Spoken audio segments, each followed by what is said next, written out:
Hello and welcome to this kind of bonus extra Warhammer Wednesday video. I wanted to show you the crates as soon as possible and give you my review and my thoughts about them. But also, these paints came out at the same time as the new scenic bases, the Imperial Sector bases. I couldn't find any videos of them. All I could find was a couple of videos just showcasing like the end result of the paints on Games Workshop's website.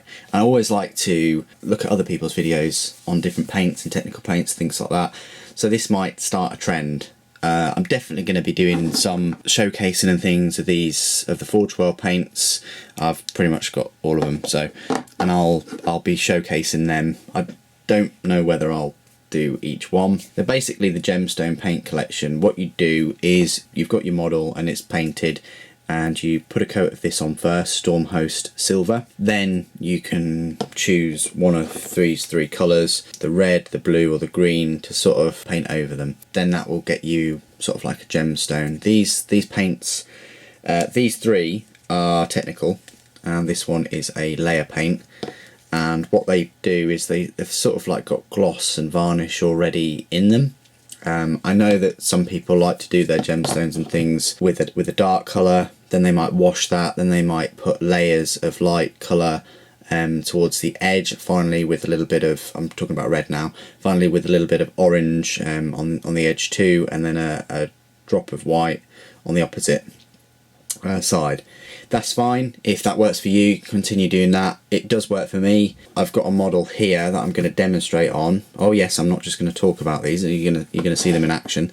This is a model that I painted years and years and years ago. Eldar, yeah, who knew? I do have two 3,000 point Eldar army, which is a tedious link to what this Saturday's video is going to be about. As you can see, I've done the gemstone. Back then, I think I only did one dark colour and a sort of like a light colour with a drop of white, and then finished that off by painting varnish over the top. And the same for kind of like weapon lenses too. And I didn't actually do the gemstones on the rest of him now, so this would be an ample opportunity to do some green gemstones on all the places of this Wraithlord.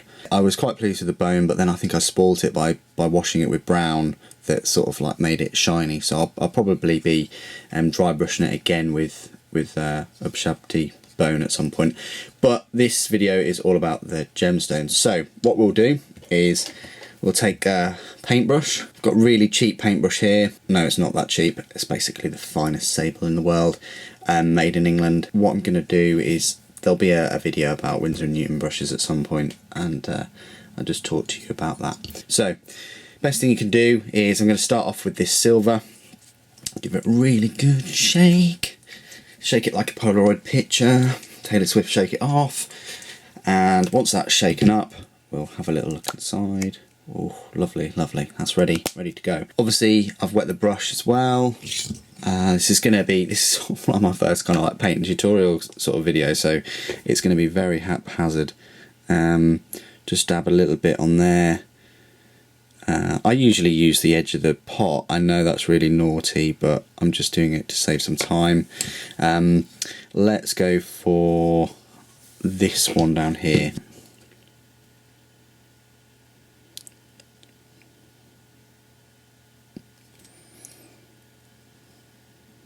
It's okay, that works for me. I'd rather put too little on than too much, because you can always add. Plus my palette does need a good wash and scrub, so hence why I'm not using that right at this moment. Okay, so join me in the next part where I will have silvered up every single bump looking gemstone I can find on this model, and then we'll be ready to look at the gemstone paints. And welcome back, part 2. As you can see, he's all silvered up and everything, or he or she, I don't know. I've put silver on every little gemstone looking part on him, and you can normally wait with GW paints, you normally wait 10-15 minutes and it's dry. So I'm going to go straight ahead and open up the green. Now I have opened all these paints and used them on other models before, but this one, just give it a really good shake. Let's have a look at this. Yeah, that's lovely and delicious in there, ripe for the taking. What I'm going to do is I've decided I'm gonna have red on like the top ones, and gonna have a blue on there, green for pretty much everywhere else. So let's get to it.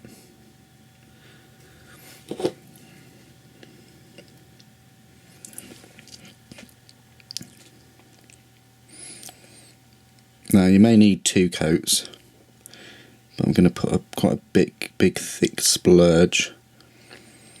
It's alright if you go over the silver. I'd actually recommend you go over the silver, just because you don't want any of that silver showing.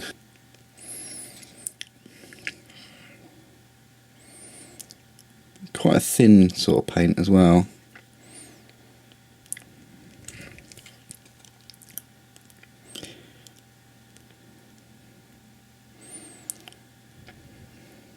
And of course, you've got plenty of opportunity to go over this as well with your base colour if you really wanted to.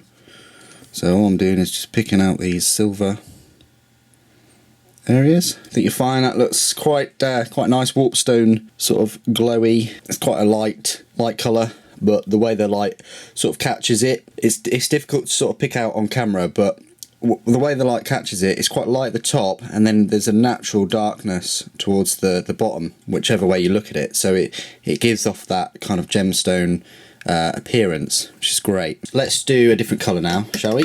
So that's the green. Let's have a little look at red, shall we? Oh, give that a really good shake. There you go. Oh, looking good. Red. Sort of an orangey sort of red, this. And I want to do his top sort of gemstones red. Get a nice big dollop of that on there.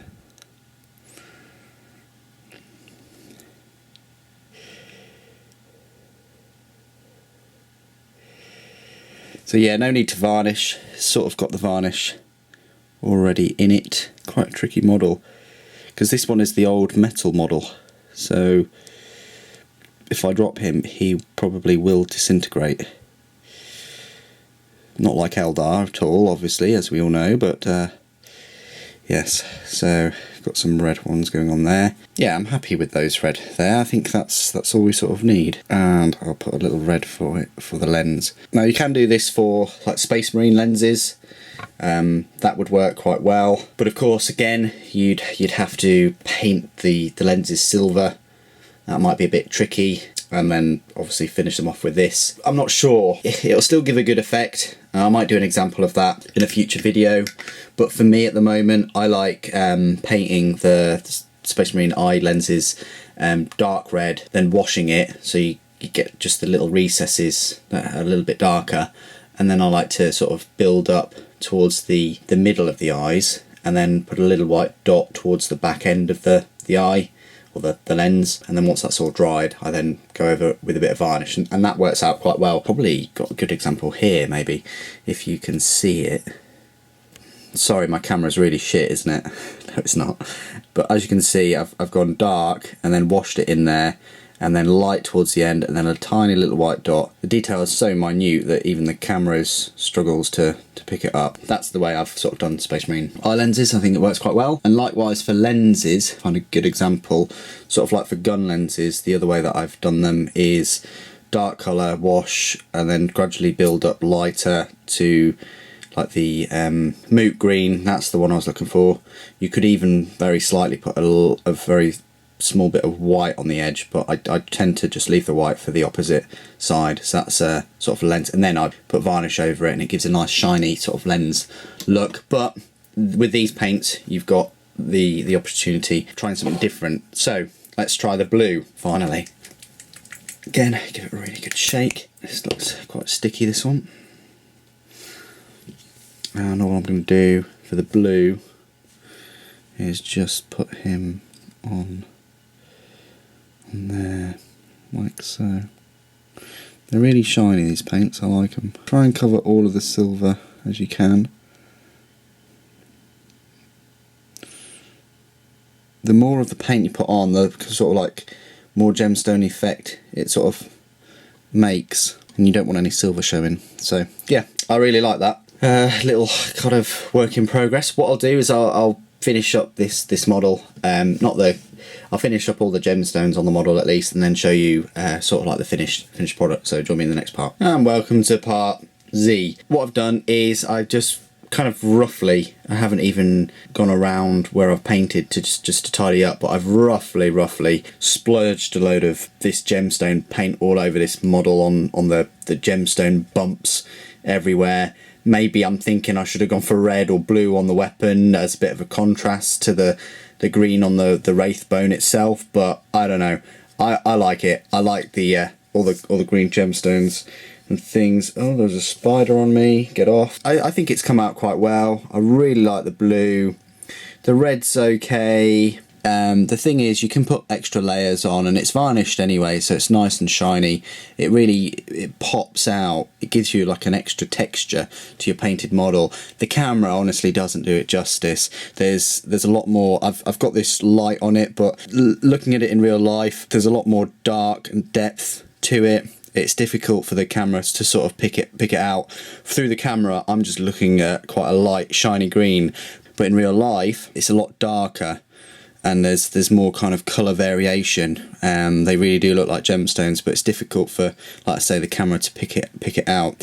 So overall, yeah, they're a good sort of quick way of painting gemstones. If you can't, or even lenses, if you don't like the layer technique where you put a dark shade, wash it, and then slowly build up layers towards one corner, put the white dot in the opposite, and then varnish it. If you don't like doing that for 30 gemstones or whatever that's on a typical Eldar model, or any kind of Eldar model really, and you want something that's quick that'll get a nice result, then this is a good go-between. This silver itself is nice and shiny, that you could use it for highlighting on Boltgun metal or anything, so it's multi-purpose.